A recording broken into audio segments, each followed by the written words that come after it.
చెప్పండిన్నయ్య, త్వరలోనే ఎలక్షన్స్ వస్తున్నాయి.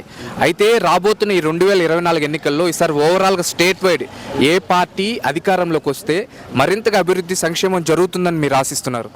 మేమైతే తెలుగుదేశం పార్టీ వస్తే బాగుంటుంది అనుకుంటున్నాము.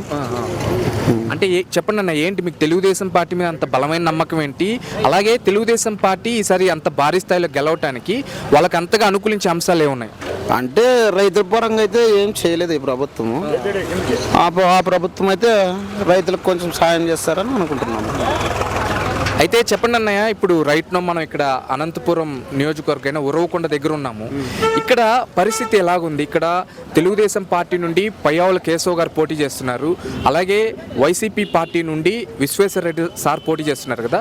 వీళ్ళిద్దరిలో ఎవరికి ఎక్కువగా గెలిచే అవకాశం ఉందనుకుంటున్నారు? ఎందుకని? పయ్యావుల కేశవ్ ఖచ్చితంగా గెలుస్తాడు. ఏంటన్నయ్య అంటే పయ్యావుల కేశవ్ గారు తెలుగుదేశం పార్టీ నుంచి పోటీ చేస్తున్నారు కదా, తను అంతగా గెలవటానికి అంతగా అనుకూలించే అంశాలు ఏమున్నాయి? అంటే ఏమైనా కానీ బాగా చేస్తారని అనుకుంటున్నాము. అయితే చెప్పండి అన్నయ్య, అంటే పయ్యావుల కేశవ్ గారికి ఉన్న ప్రత్యేకత ఏమిటి? అతను 2014లో ఇక్కడ తెలుగుదేశం పార్టీ హయాం నుండి లీడర్షిప్గా పాలించారు. సో అతని యొక్క నాయకత్వం యొక్క ప్రత్యేకత ఏంటి? అతని యొక్క లీడర్షిప్లో మీరు గమనించిన మార్పు ఏమిటి? అంటే ప్రజల మనసు దోచేసే దాంట్లో నెంబర్ 1. అయితే అన్నయ్య, ఇప్పుడు పయ్యావుల కేశవ్ గారు ఇప్పుడు బైపాస్ నుండి మార్కెట్ యార్డ్ వరకు 4 లైన్ల రహదారి నిర్మాణం కానీ, అలాగే డివైడర్ నిర్మించారు. అట్లాగే తన సొంత ఖర్చులతోనే చాలామందికి డ్రైవింగ్ లైసెన్స్లని, లెర్నింగ్ లైసెన్స్లు ఇప్పించారు. అలాగే పేదవాళ్ళకి పట్టాలు సైతం ఇప్పించారు. ఇట్లా మళ్ళీ 50 పడకల ఆధునిక వైద్యశాలని తన సొంత ఖర్చులతోనే డెవలప్మెంట్ చేశారు కదా. ఇవన్నీ మీకు ఎట్లా అనిపిస్తున్నాయి? మాకైతే చాలా బాగా అనిపిస్తుంది. చెప్పండి బ్రో, త్వరలోనే ఎలక్షన్స్ వస్తున్నాయి కదా. అయితే రాబోతున్న ఈ 2024 ఎలక్షన్స్లో అనంతపురం ఉరవకొండ నియోజకవర్గం నుండి తెలుగుదేశం పార్టీ తరపున పయ్యావుల కేశవ్ గారు, అట్లాగే వైసీపీ పార్టీ నుండి విశ్వేశ్వరరెడ్డి సార్ పోటీ చేస్తున్నారు కదా. వీళ్ళిద్దరిలో ఎవరికి ఎక్కువగా విజయ అవకాశాలు ఉన్నాయని మీరు అనుకుంటున్నారు? ఎందుకని? పయ్యావుల కేశవ్ గారు. ఎందుకంటే విశ్వేశ్వరరెడ్డి గారు ఇక్కడ ఏం చేయలేదు వాళ్ళు. సో వాళ్ళు ఎంతవరకు వస్తారంటే వాళ్ళ వరకు వచ్చేది ఏముందో చేసిపోతారు. ప్రణయన్న అంతో ఇంత మేలు, పోనీ వాళ్ళ నాన్న మాత్రం మాకు ఏం చేయలేదు. ప్రణయన ఎందుకంటే యూత్ కాబట్టి యూత్కి ఏం కావాలో ఆయన చూసుకొని నా తరపున ఒక 20 మందిని స్విట్జర్లాండ్లోకి ఎక్కించినాడు ఆయన అయితే నేను ఒప్పుకుంటాను. మాకు కేశవాన్ని వస్తే ఉపాధి కలుగుతుంది.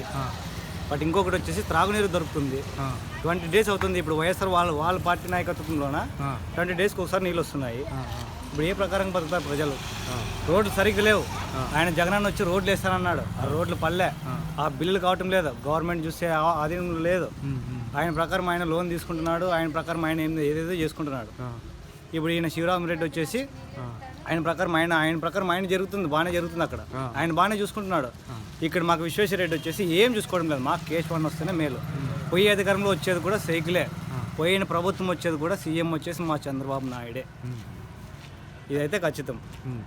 అయితే చెప్పండి బ్రో, ఇక్కడ పయ్యావుల కేశవ్ సార్కి ప్రత్యర్థిగా వైసీపీ పార్టీ నుండి విశ్వేశ్వరరెడ్డి సార్ పోటీ చేస్తున్నారు కదా. సార్ మీద మీ అభిప్రాయం ఏంటి? విశ్వేశ్వరరెడ్డి మీద ఆయన మీద అయితే నాకు ఒకటే ఉండేది, నిరుద్యోగులకి ఉద్యోగాలు లేవు. ఆయన నుంచి మేము బాగుపడిందంటూ ఏమీ లేదు. మా వడ్డే వాళ్ళకి చూస్తే లేబర్ కార్డు చేయించుకోండి, మీకు నెలకి ఇంత పడుతుంది అని చూసాం. మేము సార్లు కట్టుకొని లేబర్ వర్క్ నేను కూడా చేసాను, లేబర్ వర్క్ చేసింది. అది చేసినా కూడా నాకేమవుతుందంటే పోయిన నుంచి ఒక 5 అంతస్తుల బిల్డింగ్ మీద నుంచి కింద పడినా కూడా మాకు డబ్బులు వస్తుందని అన్నాడు. డబ్బులు కాదు కదా, రూపాయి కూడా మాకు రావటం లేదు. కాలు చేతులు ఇరుగొట్టుకుని చాలామంది ఇంట్లో ఉన్నారు నిరుద్యోగులుగా. ఇప్పుడు వాళ్ళ ఇల్లు ఎలా గడుస్తుంది? వీళ్ళు వైసీపీ ప్రభుత్వంలో ఇంత అధ్వానం జరుగుతుంది. మా చంద్రబాబు నుండి చోట ఆయన నెలకి 3,000-4,000 ఇస్తున్నాడు లేబర్ కార్డు ప్రకారం. ఆయన చేయించుకున్నాడు, చేసుకున్నాము, అందరికీ జరుగుతున్నాయి. ఆయన ఉన్నప్పుడు కూడా రాయి కొట్టే వాళ్ళకి అంతే మేలుగా ఉంది. లేబర్ వర్క్ బయలుదేరి పని చేసే వాళ్ళు కూడా అంతే వాళ్ళు. వడ్డే వాళ్ళకంటే ఇప్పుడు వాల్యూ లేకుండా పోయింది. ఈయన వైసీపీ ప్రభుత్వంలో ఏం జరుగుతుందంటే రైతులకి నేసే వాళ్ళకి మాత్రమే ఆయన మేలు చేస్తున్నాడు. మాకు వడ్డే వాళ్ళకి, మిగతా క్యాస్ట్లకి, ఓబీసీ వాళ్ళకి మాత్రం ఏం జరగటం లేదు. ఇదైతే నేను ఒప్పుకోను. అందుకనేసి నేను చేసే ఓటు, నా ఓటు ప్రకారం అయితే నేను సైకిల్ గుర్తుకే నా ఓటు. ఇక్కడ ఎవరికి వేస్తారన్న? ఇక్కడ పయ్యావుల కేశవానికి ఇదైతే పక్కా. సో యూత్ ప్రకారం మొత్తం అయితే నా యూత్ వచ్చేసి 45 మెంబర్స్ ఉన్నారు. సో వాళ్ళ ప్రకారం అయితే అందరి మెసేజ్ కూడా జనసేన సైకిల్ గుర్తుకే పొయ్యాల కేశవానికే 95% గుద్దేది ఓటు. వెయ్యాలకి సార్ ప్రతి నియోజకవర్గంలోనూ ఈ నియోజకవర్గంలో ప్రతి పల్లెకి ప్రతి బీది ఇంటికి వచ్చేవాడు ఎవరంటే మన పయ్యావులు కేశవులు. ఒక పెళ్లి కానుక కానీ వాళ్ళు ఇప్పుడు పెళ్లి కానుక తీసేశారు. పెళ్లి కానుక తీసేశారు. పెళ్లి కానుక కూడా ఇప్పుడు కూడా ఆయన ఇస్తున్నాడు. మీరు చెప్పండి పెళ్లి కానుక ఇస్తున్నాడు. ప్రతి పెళ్ళికే హాజరవుతాడు ఆయన.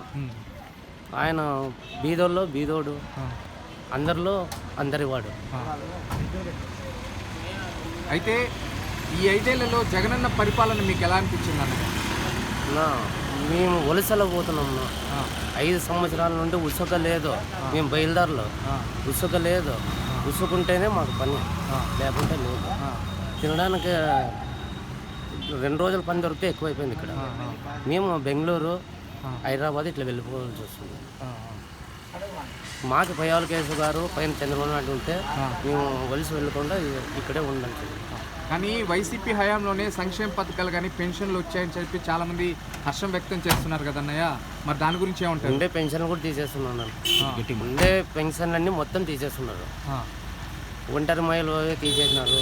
ముసలి ఆపోజిట్ పార్టీ ఉంటే వాళ్ళవి తీసేస్తున్నారు. ఏం చేసింది ఏం లేదు. మీరు మీ పై అధికారులకు ఫిర్యాదు చేశారు? అయితే చేసాము, వాళ్ళు పట్టించుకోవడం లేదు.